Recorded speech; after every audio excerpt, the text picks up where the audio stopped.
ꯑꯩꯈꯣꯏꯅ ꯉꯁꯤ ꯅꯩꯅꯒꯗꯧꯔꯤꯕ ꯇꯣꯄꯤꯛꯁꯤ ꯄ꯭ꯔꯦꯁꯤꯗꯦꯟꯠꯒ ꯃꯥꯒꯤ ꯏꯂꯦꯛꯁꯟꯒꯀꯣ ꯀꯅꯥ ꯏꯂꯦꯛꯁꯟ ꯇꯧꯒꯅꯤ ꯍꯥꯏꯕꯁꯦ ꯍꯦꯗ ꯑꯣꯐ ꯏꯟꯗꯤꯌꯥ ꯍꯥꯏꯔꯒꯁꯨ ꯄ꯭ꯔꯦꯁꯤꯗꯦꯟꯠ ꯈꯪꯅꯩ ꯐꯥꯔꯁꯠ ꯁꯤꯇꯤꯖꯟ ꯑꯣꯐ ꯏꯟꯗꯤꯌꯥ ꯍꯥꯏꯔꯒꯁꯨ ꯄ꯭ꯔꯦꯁꯤꯗꯦꯟꯠ ꯈꯪꯅꯩ ꯄ꯭ꯔꯦꯁꯤꯗꯦꯟꯠꯁꯦ unity integrity and solidarity of the nation ꯁꯤꯒꯤ ꯇꯥꯛꯄꯁꯤꯒꯤ ꯁꯤꯝꯕꯜꯅꯦ ꯍꯥꯏꯕꯅꯦꯕ ꯍꯥꯏꯕꯗꯤ ꯑꯃꯠꯇ ꯑꯣꯏꯕ ꯄꯨꯛꯆꯦꯜ ꯆꯦꯠꯄꯒꯤ ꯁꯤꯝꯕꯜꯁꯦ ꯁꯤꯁꯨ ꯄ꯭ꯔꯦꯁꯤꯗꯦꯟꯠꯅ ꯄꯨꯕꯤꯌꯦꯕꯀꯣ ꯍꯧꯖꯤꯛ ꯄ꯭ꯔꯦꯁꯤꯗꯦꯟꯠ ꯔꯥꯝꯅꯥꯊ ꯀꯣꯕꯤꯟꯗ ꯑꯣꯏꯗꯅ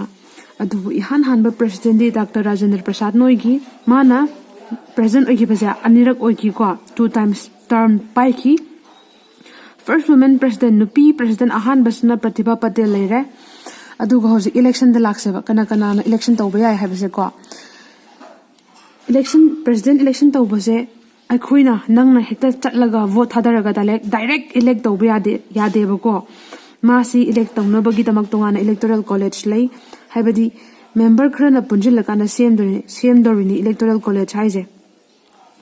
ꯀꯅꯥ ꯂꯩ ꯃꯅꯨꯡ ꯆꯜꯂꯤ ꯍꯥꯏꯕ ꯃꯅꯨꯡꯁꯤꯗꯩꯁꯤꯗ ꯑꯩꯈꯣꯏꯒꯤ ꯍꯥꯎꯁ ꯑꯣꯐ ꯄꯥꯔꯂꯤꯌꯥꯃꯦꯟꯠ ꯑꯅꯤ ꯂꯩꯔꯤꯁꯦ ꯂꯣꯛ ꯁꯚꯥ ꯑꯦꯟ ꯔꯥꯖ꯭ꯌ ꯁꯚꯥ ꯑꯅꯤ ꯂꯩꯔꯤꯁꯤꯒꯤ ꯑꯅꯤꯃꯛꯀꯤ ꯏꯂꯦꯛꯇꯦꯠ ꯃꯦꯝꯕꯔꯁꯤꯡ इलेक्टेड करीनो है तारगदी अखोइना वोट तौरकांदा खनगिबा डायरेक्टली प्रजा मियामना खनगिबदुबु इलेक्टेड मेंबरसिंग कवी अदुगी लोकसभा राज्यसभा की इलेक्टेड मेंबरसिंग दुने स्टेट लेजिस्लेटिव असेंबलीज की इलेक्टेड मेंबर हैबदी एमएलए कांगबु दुने अमसुंग दिल्ली अमसुंग पुदुचेरी की मोदी यूनियन टेरिटोरीज निदना निपान दगिरी मोबानी की लेजिस्लेटिव असेंबली लेजैदना अदु मोइगी लेजिस्लेटिव असेंबली दुगी इलेक्टेड मेंबरसिंग दो हाइरिबा अहोम सिना पुनचलकांदा मसाइगी इलेक्टोरल कॉलेज केदोनबा प्रेसिडेंट इलेक्ट तौनबा सेमगिबा इलेक्टोरल कॉलेज सो अहोम जी मनुंग चली हाइबनेबको मखासिना कना याउदगे येंगसिको मसाइना elected हाइगिदना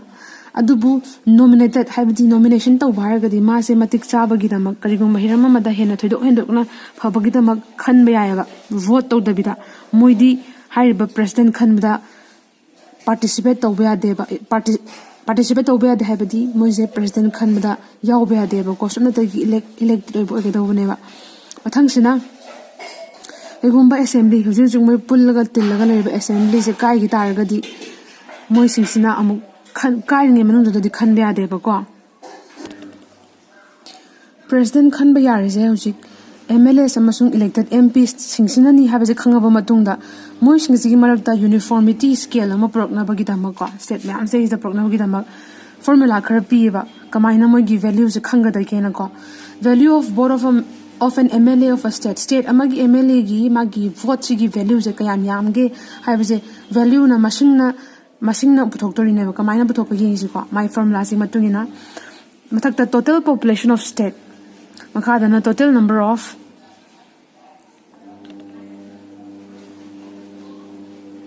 elected members in the state legislative assembly having at the way amkasu 1000 na yen thokbidorini ko sidai example amaga loina yengse manipur gekta lorju ko hoina manipur da lariba MLA amagi vote ki value se kaya no haina khangning taragadi thakta koina haikibda hoigi manipur state sigi population pulap se kaya no haibase अदु मथक्ता थमदरिनेबा आई सिदि इना होटपदा लाइनबा हाइदना सुनदगी 12 लाख खतंग लौसन बने को होटपदा नुंगाइनबा नोइ ज्ञान ताननबगी दमक्ता को सिमक्ति नते यामे को अदुगा मखादना खनग्रबा total number of elected members in the state legislative assembly Manipur गी स्टेट लेजिस्लेटिव असेंबली द लेरिबा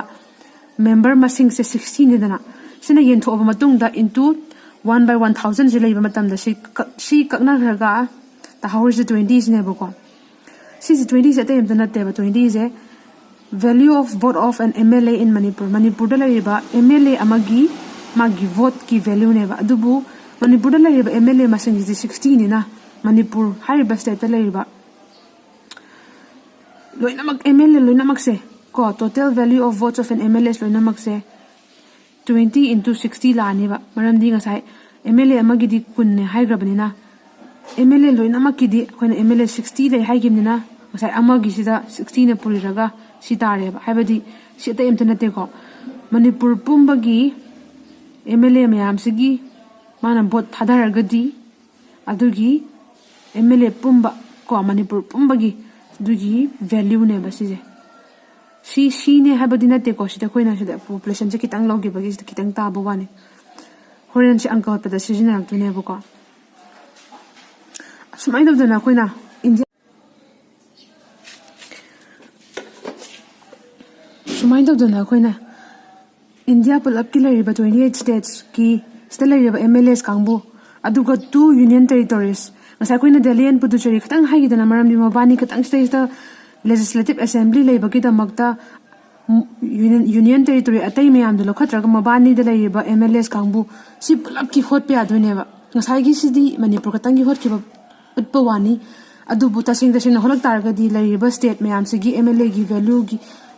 vote ki value dulo ina mag sida pur thamak tori ne ba ko ahan da je khoi na khangri je MLA kangbu singi MLA kangbu gi vote ki value khangre dana hojik na mok MP Member of Parliament kini ko formula da kamay na piring si value of vote of an Member of Parliament MP amagi magi vote sigi value sa total value of votes of all MLAs of all states sida total number of elected members of both houses of Parliament sina yento kan da dunia ba masai khoi na MLA kangbu gi pulap ki MLA pulap ki vote ki value hot ki dana sida hot registered punamaki India pumbagi adugi value the total value du dai da akhoi gi laiba parliament house ani leidana lok sabha and rajya sabha sigi MPs pe amdo elected ogdavani ko elected ogdava MPs me amdo adugi masing do aduna ye thok kanda MP amagi vote ki value ta duine ba ko sida aina sida hot pa da lojari basti mamangi 1971 gi census Amatam do lari ba population do si hujik seasonary makata na seasonary gini ko si aduda yeng jarakanda moina value bibira me ko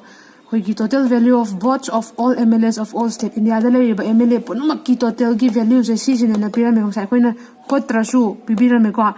sidai sida kana ne yen thok toine ba hoigi parliament da lari ba MPs elected MPs ki masing ne adudi sigi total number of MPs yong putho ose ba ko elected habisi ka obe de ko lok sabha and rajya sabha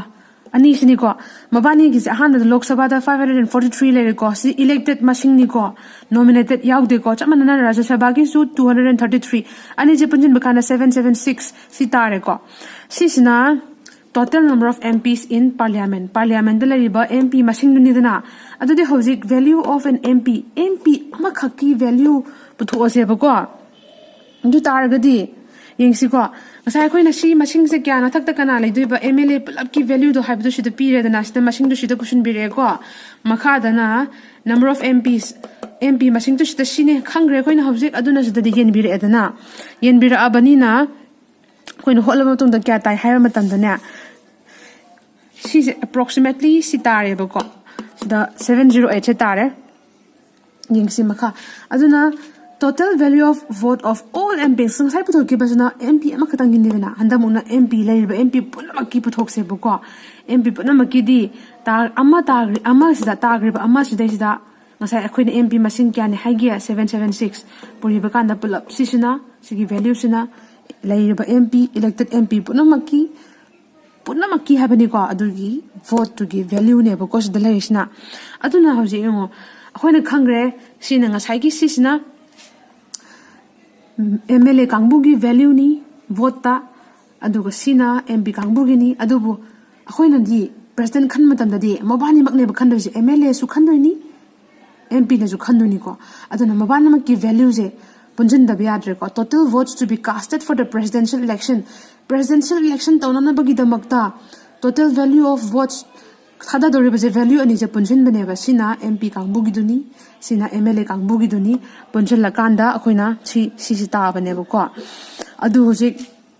makhata na karmaina khan ga dage haibadu gi process lai iduna mathangi video da samjara ag